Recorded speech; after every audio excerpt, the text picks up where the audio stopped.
জানো তো বৌমা, এই পাড়ার সবাই জানে আমার বেটা আর আমার বেটার বউ আমাকে কতটা ভালোবাসে। হ্যাঁ, তা তো জানেই, কিন্তু তুমি যেভাবে পোশাক পরে থাকো, পোশাক দেখে তো লোকে বলতেও পারে মা। ঠিক আছে বৌমা, এখন থেকে যখনই বাইরে বের হব ভালো কাপড় পিনদেই বের হব। আর হ্যাঁ, রবি এলে বলো তো বৌমা, কতদিন ধরে শুকটি খেতে ইচ্ছে করতেছে, বলো বৌমা মনে করে।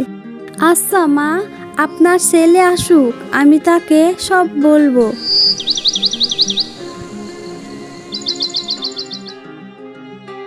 কিছুক্ষণ পর ওখানে তার ছেলে এসে পড়ে, আর তার ছেলে এসে ঘরে বসে পড়ে।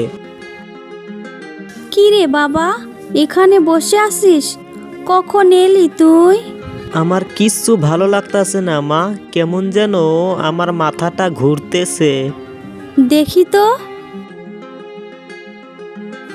এ কি, গায়েতে মনে হয় জ্বর চলে এসেছে। আমার কিচ্ছু ভালো লাগতাছে না মা, আমি এখন শুব। ঠিক আছে বাবা, তুই বিছানায় শুয়ে পড়, আমি তোর মাথায় কাপড় বেঁধে দিচ্ছি।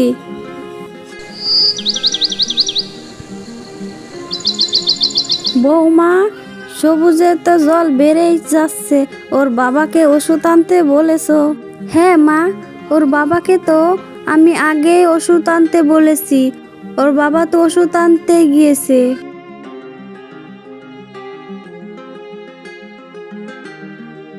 কি গো, সবুজের জ্বর তো বেড়েই চলেছে, তুমি কি ওর জন্য ওষুধ এনেছো?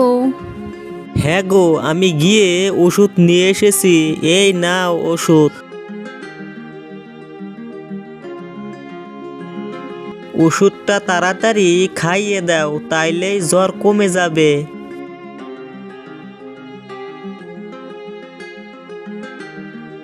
কিচ্ছু হবে না দাদু ভাই, কিচ্ছু হবে না, তোমার জ্বর ঠিক হয়ে যাবে।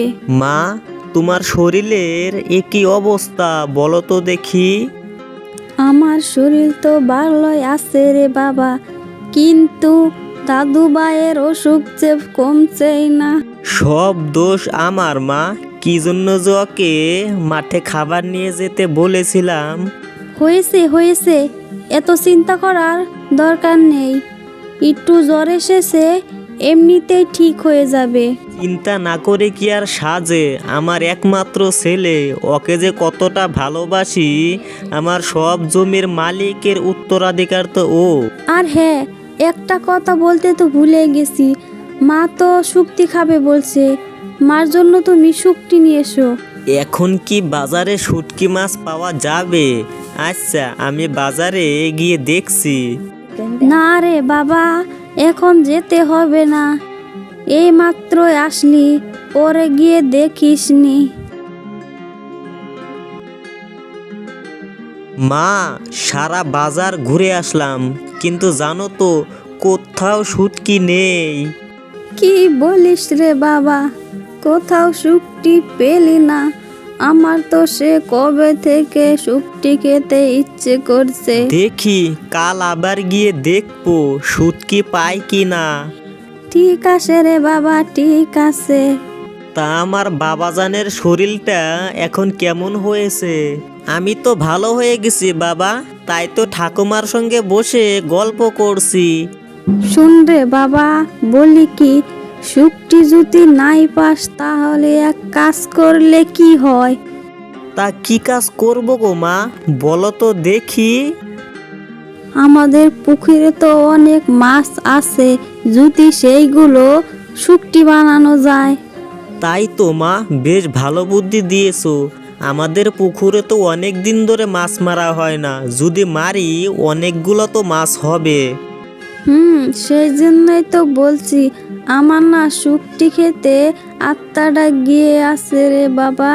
তুমি চিন্তা করো না মা, আমি কালই দেখি কাউকে ডেকে এনে পুকুরের সব মাছ মেরে তোমার জন্য শুটকি করব।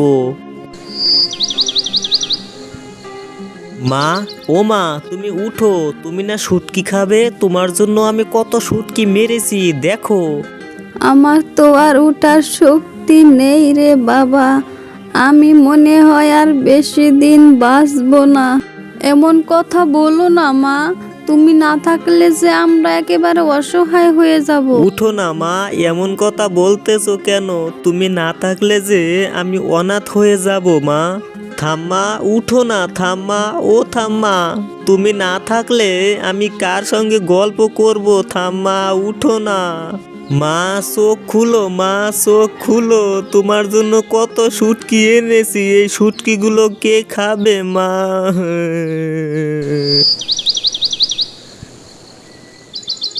আজকে তুমি শুটকি রান্না করেছো গিন্নি, কিন্তু দেখো আজকে আর আমার মা নেই।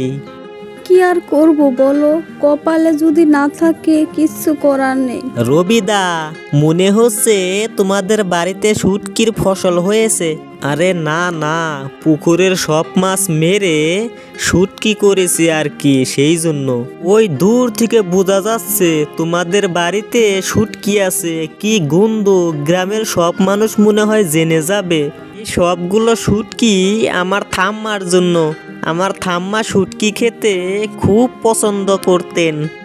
কাজ করো, সবগুলো তো খেয়ে ফুরোতে পারবে না, আমি গায়ের লোককে ডাকি, তোমরা সবগুলো শুটকি গায়ের লোকের কাছে বিক্রি করে দাও। ঠিক আছে, তাহলে তাই করো, আর সবাইকে আসতে বলো। তাহলে শেষমেশ শুটকির ফসল হয়ে গেল। কি আর করব, মা তো নেই, আর তাছাড়া এত শুটকি তো আমরা খেয়েও ফুরাতে পারবো না। হ্যাঁ, ভালোই হলো, পুকুরে সব মাছ ধরাও হলো, আবার নতুন করে মাছ আবার ছাড় দিতে পারবো। হ্যাঁ বাবা, আমাদের পুকুরের সব মাছগুলো মেরে শুটকি করে বিক্রি করে দিব, তাহলেই তো ভালো হবে।